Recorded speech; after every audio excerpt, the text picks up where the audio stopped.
sample na sa movie ng Don Bell. Talagang lahat ay inabangan ito. Sabi nga ng mga netizen, ayan naman silang magpapayak na ang Don Bell sa sinehan.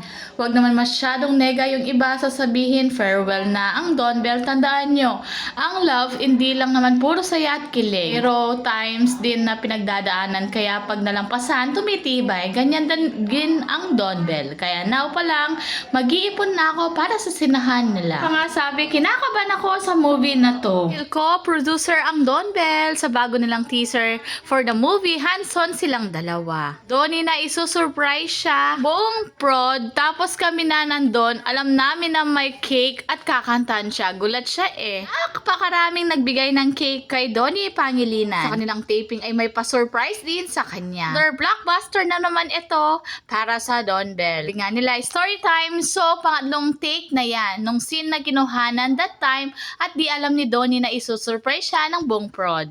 Tapos kami na andun, alam namin na may pa-cake. Literal na look how far we've come, my baby. So proud of my mains. I'm super happy and proud of those bobbies who stayed them through thick and thin. They always say that they never make it, but look at them now. Still going strong. My younger self would be happy to know this. Sinabi si Donnie na tayo. So, kasama ko sa future. Dito pa lang Donnie giving hints and he wants Belle to be his future. Pag to, di nag-endgame, iyak ang Don Bell. 6 years ba naman ang love team na di kakaamin, puro tukso, kilig hanggang ngayon. Buti na lang by movie na. Happy ako sa title. Tayo, sa wakas, yung feeling na finally naging tayo rin.